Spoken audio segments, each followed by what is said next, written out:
Yeah. My favorite. It's Judd's Hockey Show.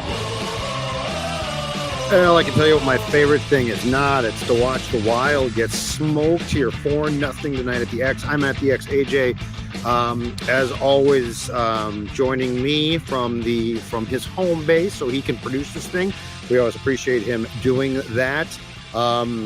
This building emptied out with after Jason Robertson scored at the 9:57 mark of the third period, an atrocious third period. We'll talk about it, H. A lot to get to. So here's where I want to start, though, with this game. Your special teams tonight was an absolute disaster. The Wild not only was 0 for 6 on the power play, and just to put that in perspective, from my notes, Dallas got 2 power plays, and they were 1 for 2. But furthermore, the Stars also scored not 1 but 2 short-handed goals. And when Faxa got the shorty in the third period, that had actually been preceded by an opportunity in which Hintz should have put home a Sagan pass. Mm-hmm. And so the defensive breakdowns, the misplays, and I know guys are out, but you know what? Zuccarello's back, Foligno's back, okay? There's a difference between you're missing guys, and that's too bad, and basically throwing in the towel. And tonight was bad. I mean, tonight was that special teams awful, misplays awful. My guy Brock Faber was guilty of at least 2 monumental mistakes, one that cost him a goal. Mm-hmm. So I cannot find any silver lining in this game unless it's part of a bigger picture now tank, a la the Vikings. You know, a couple of weeks ago, the Wild got hot. In fact, John Hines, 14 games in as the new coach of this team, Age, was 1-0 at home. Since then, 1-5, and the victory was that miracle at Columbus on Saturday. And I mean, that Columbus team is A mess, and B, they gave that game, which should have been a win for Columbus. They gave that game to the Wild, and 0-4 now at home in that 1-5 stretch. Your thoughts on what I consider to be a pretty disgusting night here at the X? You said it's going to be hard to find a silver lining. I'll give you one, and the only one I can think of, and this is a major spin zone, I think, in my case. Jesper Wallstedt is in the same locker room as Marc-Andre Fleury. Just being around him, being a young guy in the presence, in the locker room, within the vicinity, the same facility as a future Hall of Famer, that's got to be worth something. Is it going to be worth anything tonight? Probably not. But what I imagine is he's going to go back. He's going to see how probably pissed Marc-Andre Fleury is that he just lost in a game where he's, probably hoping to get that move into second place, alone in second place in front of the hometown crowd. The team in front of him lets him down. And granted, he had that one that just squeaked through. I mean, the Leakers giveth and they taketh away. They had one to force OT against Columbus, and it comes back to bite them here tonight. But that is my one silver lining. Everything else was bad. Yeah. So you're talking about the Sagan goal in the second period, mm-hmm. which made it 2 ripped in. First 2 periods, a lot of time was marvelous. I mean, he made that glove save on Sam Steele was the second posterized save this guy's made in the last two games. The one that snuck through was not great, but to me, if I was to do a pie chart of who's to blame or what positions are to blame, goaltending is a distant third or fourth. I mean, your special teams was a complete mess. Again, at home, 6 power plays. Like, you are given 6 power plays and you can't score. I think on like the first 3, they had 5 shots. The shorties, the defensive breakdowns. And I saw, Kirill and Brodin returning is going to help. But I guess my question is this: is it going to help enough with how up and down this team has been with and without them?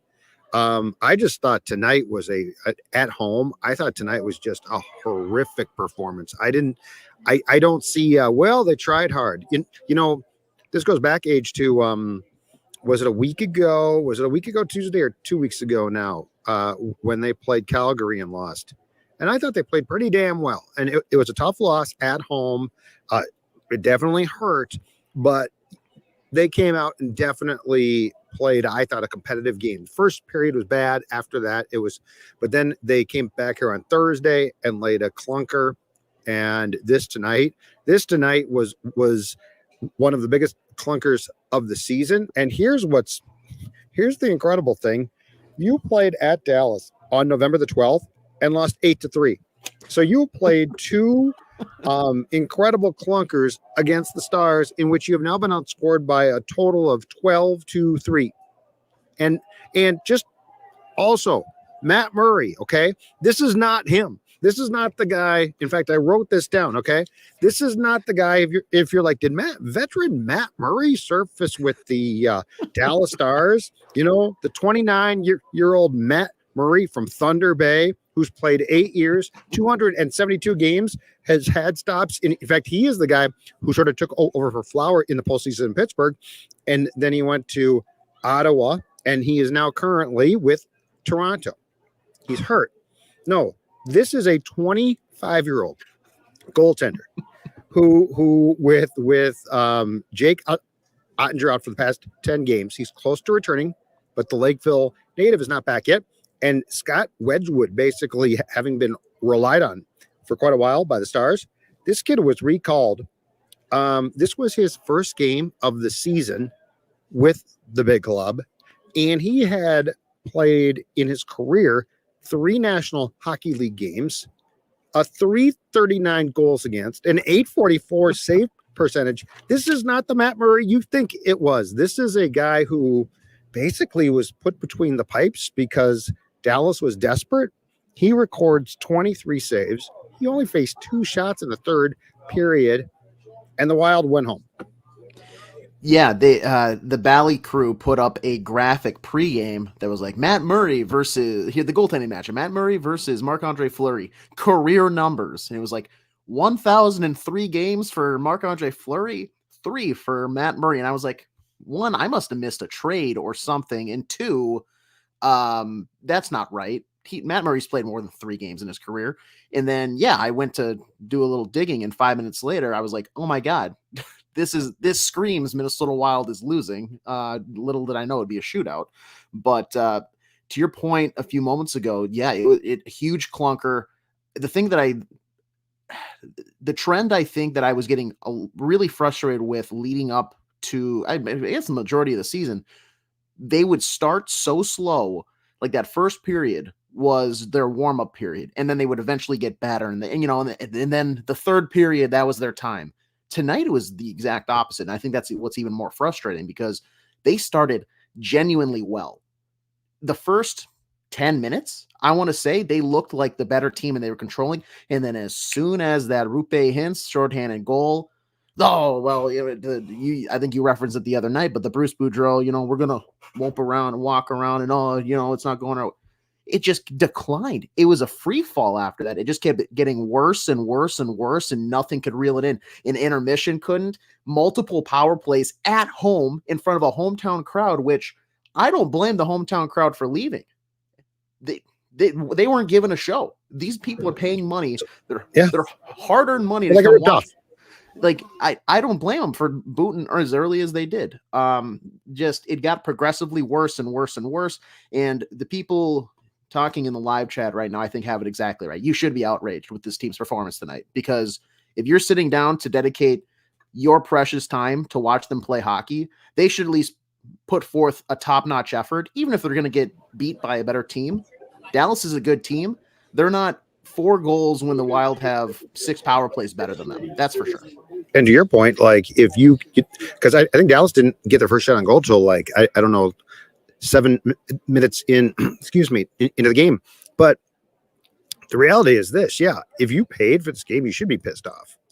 This is an unacceptable performance. And the sequence I was thinking of was a week ago. So the Wild lost 3-1 to Calgary a week ago Tuesday. And that's a game in which they didn't come out and play well. But then the second and third periods, they played well.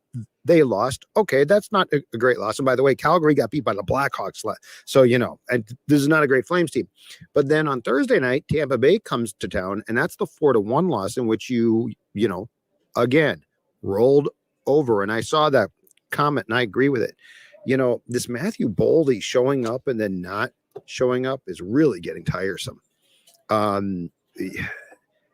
He got a jump start with Hines. There's no question about that.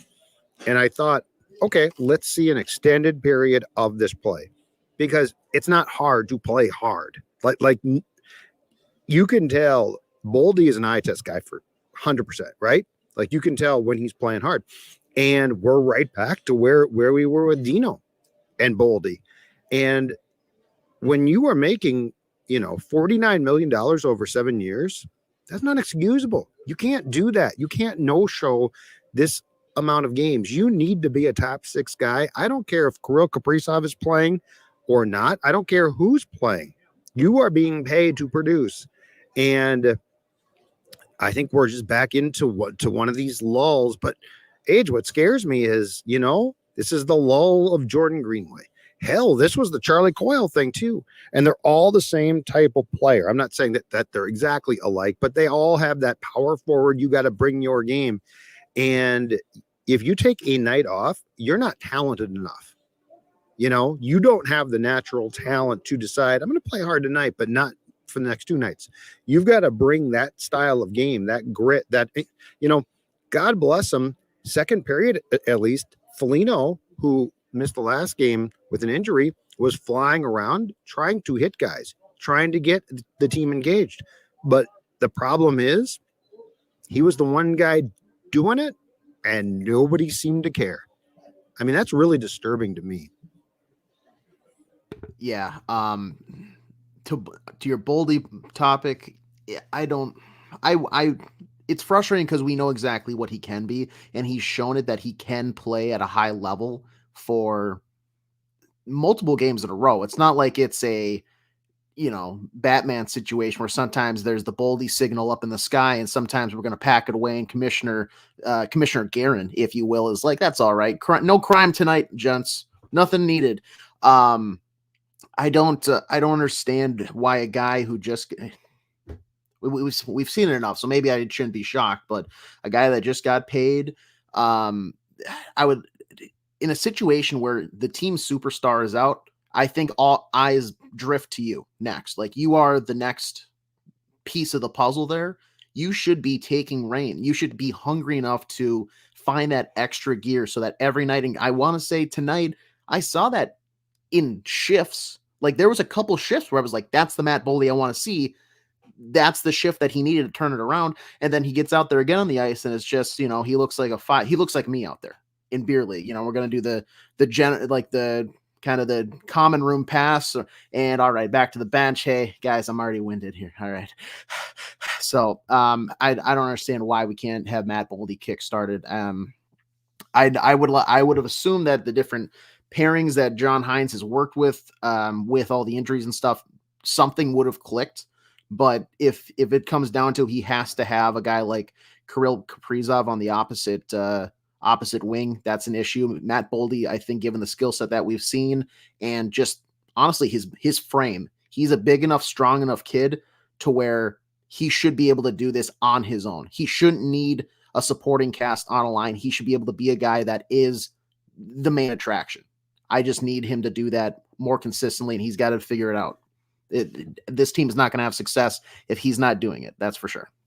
I just got the stat sheet. Boldy tonight, a -2, 2 shots on goal. Faber, 4 shots, but he made a couple of not great plays. This was not one of his best games. He gets a little bit more of a pass from me personally because he's played so well. And Faber's 4 shots led the team. It looks like Jules Eriksson had 3 shots. I'm looking at hits as well. Middleton with 4, Foligno with 6. But yeah, there's just a lot of unacceptable things. What is your stance on Wallstedt as far as when would you start him? And do you think it provides a spark for this group, or are you essentially throwing the poor kid to the wolves? Because if they, I mean, keep in mind, despite the not great goal in the second period, Fleury made some outstanding saves. The third period got away from everybody. When would you start him, and are you afraid he's being thrown to the wolves, or do you think they will actually rally? Although I hate to say that they wouldn't, when Marc-Andre Fleury was going for to pass Patrick Waugh with his 552 when it comes to victories, which would be second on the all-time list. I hate to imply they weren't trying tonight for that guy. So, yeah, and I think I said it the day after my initial – we kind of didn't know about Gustafsson, of whether or not he was going to miss significant time. I said I don't think Marc-Andre Fleury can kind of keep it up. The age is going to be a factor at some point. Since then, he's been amazing. He's looked like he's 28 years old. He's been playing incredible. So I have to eat my words there. I have to apologize to him. Will that go away eventually? I'm not sure. They have a quick turnaround tomorrow off. Then they're down in Dallas taking on the same squad. I would like to think we're not at the point of the season where we're going for PR stunts and where you're going to start Wallstedt on the road solely because if they win, you have to celebrate that not in your own building, and you can't get that. I would like to hope we're not there. If Marc-Andre Fleury says he can go on Wednesday, I think you start him there. And then if Wallstedt is going to start, it's going to be either Friday in Philadelphia or against Philadelphia at home or Saturday against the Coyotes. And the Coyotes are not a very bad team anymore, but they're also not good. Like they're what's the key word? They're spunky. They're they're grooving a little bit. They're on the come up, which is nice. So either that Friday or Saturday, because you can't have Fleury, I think, after asking what you have of him go that back-to-back Friday and Saturday. So take your pick. Maybe it comes down to how Fleury looks on Wednesday and kind of the amount of work that he does. Like if they turn things around and they dominate offensive pressure and they maintain the puck a lot, and he doesn't see maybe a lot of shots, if he stays 25 and under and he doesn't have to do the splits 3 times in a game to hold them in it, then maybe he goes on that Friday. But I think Wallstedt probably gets the nod on Saturday than if you turn to Fleury on Friday. Probably, yeah. I saw that you just had posted a comment from Carson about how can this team be so damn bad on the power play. I looked it up. They're sort of more mid-pack now, like it was worse before. But it's a good question, and the over 6 tonight was atrocious. I do wonder if you need to consider juggling your power plays, okay?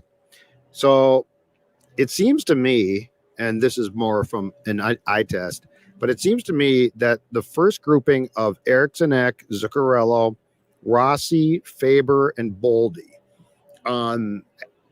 they all love to pass the puck. We get a lot of passing. We get too much passing.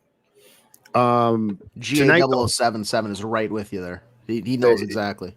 Yeah. Well, but he's right. And look, and the problem too is when Kirill's going well, it's a different story. But there was a lot of this season earlier on where Kirill would pass too. It's like Zuki, back to Kirill, back to Zuki. It's like somebody shoot the damn puck. You're not going to create unless you shoot the puck. I'm not saying you should shoot it into a guy who's going to block it. I am saying you've got to try to get the puck on goal to create a rebound, because not every power play goal has to be a Michelangelo work of art.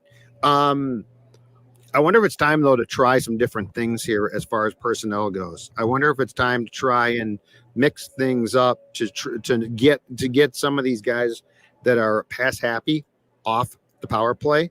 I still, despite the miscue, the gaff on the Hanskol short-handed early in the game or in the first period, I still like Faber at the point because he does look to shoot actually.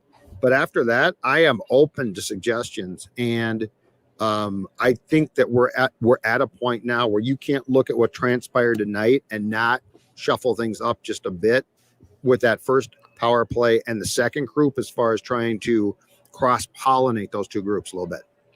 Yeah, I'm going to give Brock Faber a pass tonight. I jokingly tweeted this out, like what that is probably the one notable mistake that I've seen him make and like have in my memory this entire season. He got stripped again too on what almost became that second short-handed goal where I don't know if that was more of a case of Hintz shooting the puck into Fleury or just a great save. But by that point, the fans were so disgusted, it didn't get nearly the pop that save deserved. Yeah. When it comes to shuffling up, I want to see, this is where like the locker room comes into play.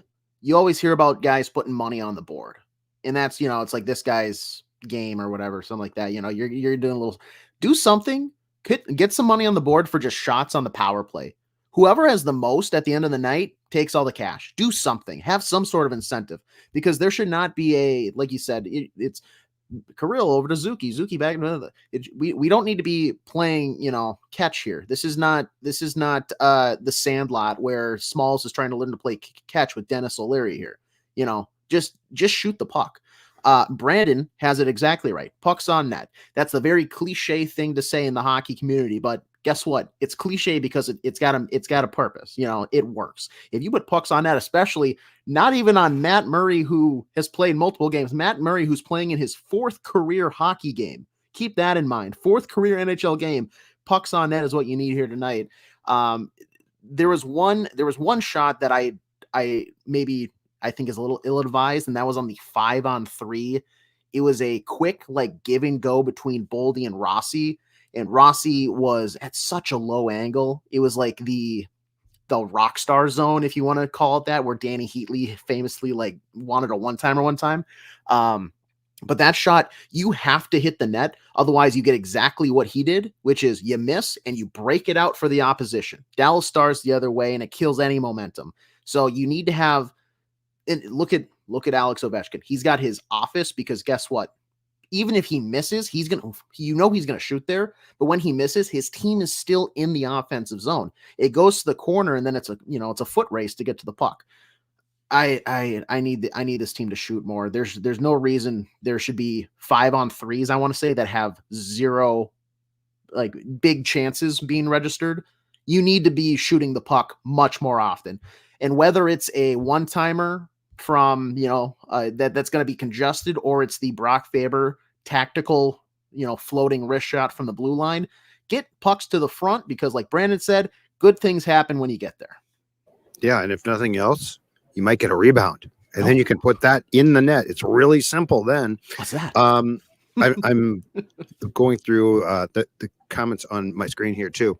For all of you, we're kidding about Brock. Faber's had a great year, okay? Oh, yeah. Nobody's a bigger part of the fan club. He has been outstanding. He blocked 4 shots tonight. He had 4 shots. He did not have a great game. He definitely turned over the puck a couple of times, but we're joking. He has a chance to win the Calder Trophy now too, because Bedard's out. So don't get upset. Don't get upset. This show is not down on Brock. It was just a joke. I don't think there's a more pro Brock Faber podcast on Apple or Spotify. I think we take that award. Okay. Before we get done here, the Fleury saves, I touched on it, but that glove save on Steele was absolutely incredible. That was absolutely, and I tweeted this. I don't know if that's in 2024. I don't know if there would be goalie coaches who are like, well, technically he was out of position and he was doing this or that. From the bottom of my heart, I don't care. I love saves like that. I love guys flapping around. I love the glove. I mean, he's 40 or 39. He's still 39, right? Okay. The glove out of nowhere it's incredible. I mean, that looks like a guy who's 22. So as painful as this game was, hi Jesse, as painful as this game was to watch, watching the exploits for 2 periods of this guy was, again, I'll say it for the 1,000th time, an absolute delight. And that's not 2 consecutive games where he has made poster-like saves. The save against Columbus in OT, which was phenomenal, and this save where he has the reflexes of a guy, again, who's 22 and he's 39 years old. For any goalie coaches out there that maybe turn to that, are writing up their game plan for teaching tomorrow, that lesson plan for the next goalie, like camp, don't criticize that. That is the all-star walking in where it's like, he's a little late to the party. No. Everybody else was early. The party starts when he gets there. If he wants to be out of position and make that save, guess what? He wasn't out of position. He made the save. That's Marc-Andre Fleury. That is years of goalie instincts. Just that's not, the thing is, Judd, he probably didn't even think about that. That was a instinctual, you know what? I heard the ice scraping from the blade being moved across. So a shot's probably coming. Where's the most likely? Right here. I can't see it, but that's where they're probably, oh, look what I found. Early birthday for Flower. I'm such in awe that it's unfortunate that this play is being wasted on a team like we saw tonight. I'm not saying I think that this team can't, earn him the next couple of wins and he can get a couple above Patrick Waugh, but it's just frustrating that the season has kind of gone how it has, because it feels like it's being wasted. He's a 39-year-old playing at like you said, a 22-year-old level. This is a phenomenal, amazing just display of he's like a fine wine. He's only getting better, it seems like at times. Sure, there's the occasional you drop the cork on the ground and you got to go chase it around while it rolls away, but God, it's just so much fun to watch him. Like, he's being put on display almost more because of how they're playing, which is not really fair to him, but God, is it fun to watch as a fan. And selfishly, I'm ticked off. I wanted to see 552. Yeah. Like that was going to be cool. He is doing things that I don't think goaltenders will do again, because I don't think you're ever going to see guys play as much or as long. Broder, Waugh, Fleury, that's a special group. And so like tonight would have been a great night. And, through two periods, he did everything in his power. I mean, this team couldn't score a goal. This team couldn't score a goal 5-on-5. They couldn't score a goal with a man advantage. It was an absolute cluster. I think the interesting question is at some point in time, to your point though. So like the feeling, it seems like from a national perspective on Flower, is that this is it. He's not going to come back. And if that's the case, if you're Bill Garen as the deadline approaches, and I mean, this does not look like a playoff team. Do you go to him and say, do you want to go to a team? Teams need help. Mm-hmm. I would hate to see that, because selfishly, again, I would like to see him, if he's going to walk away, I would like to see the end here, just because I love to watch the guy. Mm-hmm. He deserves that. And so like if he wants to go as a rental at the deadline, much like he came here at one point with the or in the trade with the Blackhawks, do you go to him once Gustafson's back, and if Wallstedt's playing, and say, Flower, if you want to go to team X, Y, or Z and have a chance at one last cup, if you want that, it seems fair. Unfortunately, I think it could get to that, because it's certainly, to me, and I know guys are coming back still, but it's certainly not trending that this team, with all of the lost points, right, and all of the lost points in the Western Conference, is going to have a chance. Yeah, you said it exactly right. He earns that. As long as whatever you're doing isn't what I believe the result was in Vegas, where he found out about what is happening, like on Twitter. That was BS. No, like you need to treat and I'm sure the front office will. Bill Garen, I mean, he's talked about how, the relationship that they have together, he's going to treat him like one in the family. And I'm sure as we get closer to that deadline, within the next month or so, he's going to have that closed door conversation. Hey, here's where we're at. You're a smart guy. You've been in this league for a while. You know how this kind of goes. You can tell with this team. What do you think? And it ultimately, I think, is going to come down to what Marc-Andre Fleury wants. Bill Garen is not going to move him if there's any hesitation whatsoever. It's either, I want to stay here, I want to finish the year here, even if that means if he's up front and says, I'm probably not going to come back here next year if I am playing, but I want to finish the year here. I don't want to make another midseason move. Or he wants to try one more run at a cup, because like you said, there are teams that still need help. And I'm sure there's teams that would be more than willing to go after this flower that they've been seeing here from, bail the Minnesota Wild out on multiple occasions, stepping up with their other younger, arguably number one goalie who is coming on before getting hurt, stepping up in that absence. Other teams would love that. It's just a matter of where he wants to go. And the bad part is there for Wild fans, because you're going to have some people that are going to, I think, get irrationally upset because you're going to put everything with him. The decision, you're not going to have too much bartering. You're not going to have a bargaining chip. If it's a 7th round pick, you know what? Frankly, you're going to have to take it. Yeah. The only thing I think you can't say is future considerations, because it's Marc-Andre Fleury. You got to get something, but that something is going to be pocket change at the end of the day. So it could be conditional. Yeah, exactly. That too. But it's not going to be a 1st round pick. No, but it could be conditional. No, but the thing is, if with the way this season has looked, you're going to have to move him if he wants to, like, out of respect. Not a lot of people get that. You can drive the carriage position, but Marc-Andre Fleury does. If he wants to get moved, he can. Yeah, and just to be clear, this is not us saying he should be moved. This is saying, to what you just said, out of respect for him, he should be he deserves that, especially if this is it. Hey, here's 3 playoff teams, and if you don't want to be traded, that's fine too. Last thing before we run here, your thoughts on the fact that it's clear Ryan Suter has joined the Chuck Knobloch Club, the AJ Przinsky Club, the club of people that come back here and get booed. Now, I get a little bit more because of the cross checks on Kaprizov in the playoffs last year. But your thoughts on Suter, who, keep in mind, was bought out here. He did not leave volunteer. He did not ask out. Your thoughts on the fact that there seems to be quite the grudge, and every time that man touches the puck, I will say this crowd responds with boos. It's pretty amazing to me, because I'm over it personally. The cross checks don't help, and that leaves a taste in my mouth, but not one to where every time he touches the puck, it's going to use up my energy. Frankly, he and that is not worth my time. I'm watching hockey. It's kind of part of the game, as we've seen. And I'm not, are you going to do the same thing with Brendan Dillon when he comes back to town at some point in his career? Maybe they will, and that's to be seen. But if he hadn't had any cross checks on Kirill, I think at this point it's phased out. And he's not really a flashy player, so that's the funny thing. Is like he's beige.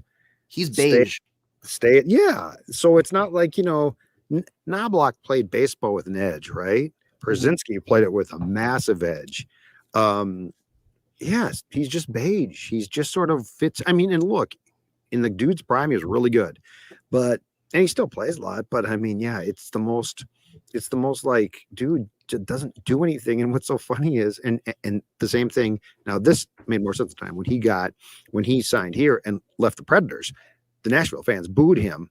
But what's funny about it is he gets booed when he's just like stick handling the puck. He's not shooting the puck. He doesn't. What did he have tonight for shots? I'm curious what his stat line was, and I'm sure he already has checked this out because that's him. He was a +2, played 18-14.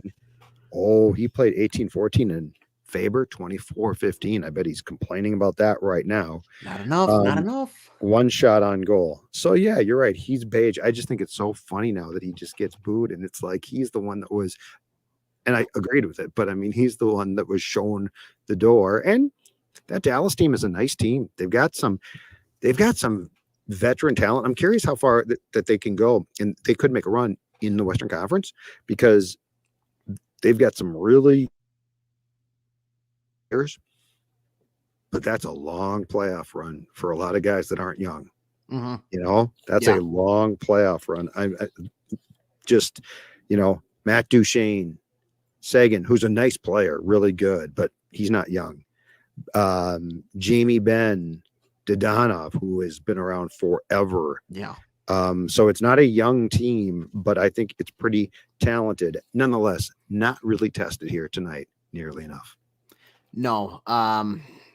That's going to be I'm excited to see what they can do, because that's really just they are the maybe the Pittsburgh Penguins of the West, where it's just a group of old guys going out. And sure, they have some younger guys, like Robertson is a great player. Wyatt Johnston, I like a lot. I know he went to the box a few times tonight, a little undisciplined, but that's a guy who is like, as Wild fans might like Marco Rossi. I don't think he's on Marco Rossi's level, but he's got that same frame, and he's just shifty. He's got a good shot. He's quick. He's speedy. He just kind of slips through the cracks. He's a lot of fun. And I know Mira Heiskanen is hurt, and he's not the youngest guy. He's not like an up and comer anymore. I think he's established himself at when he's healthy. As a top defenseman in the league. He's so much fun to watch. Like, he's just so smooth on his skates. When they're healthy, they're a very good team. But like you said, like, they have size. Oh, and Joe Pavelski. I mean, God, he just doesn't stop. His engine is just going to last forever. I think Suits went there because of Joe. Really? Wisconsin guy. Yeah. Oh, yeah. I forget Wisconsin. They're big buddies, Wisconsin guys. But Pavelski's unbelievable. And the thing with Pavelski, where he deserves a ton of credit, he didn't get one tonight, but nobody tips pucks like that dude does. No. Like, he is an expert. And he works his ass off. Mm-hmm. And it's funny because he left the Sharks and he's old. And I think the feeling was, okay. And I think Garen tried to get him here, but I think the feeling was he's probably got a year or two left or whatever. And what you just said's right. He looks fantastic. Yeah. Same thing that we were talking about with Fleury. I mean, it looks like he's turned back the clock. He's got the Benjamin Button. He started old, and he's just going to get younger and better and sprier and quicker. Yeah. I mean, I've heard like different players talk about him spending not just extra time, but hours after practice, where they have different like assistants just rotate between shooting buckets of pucks for him to tip out front. And it's like, okay, they shoot a bucket, 2 buckets. All right. Hey, Joe, I'm sore. I got to go sit down. All right. Get the next guy out here. And it's just like, leave the keys, I'll lock up. And he's just out there tipping pucks into the midnight oil. So pro dude. Yeah. That's the type of guy that Johnson, and Robertson are going to have to look up to, get a lot of that work ethic and just learn from. Good mentor. Great stuff, man. And I did not comment, but the hat is classic. The North Star hat. I love the North Star hat. It's fantastic. They stole our team, of course, and then they came here and beat the Wild tonight. Very upsetting. Not a good game, but you know what? Judd's Hockey Show, good or bad. We are coming at you. Probably have a couple more episodes as well this week, including one with Declan Goff and Jesse Pierce as well, who is sitting down the road from me here, hacking out a story right now on this disappointment. Appreciate the time that you spent with us. Of course, subscribe to all the Score North stuff. Purple Daily. We got Flagrant Howls, Judd's Hockey Show, and much, much more, including the Twins Show, because someday the Twins are going to do something. I'm just not sure when. He's AJ. I'm Judd. Have a great evening.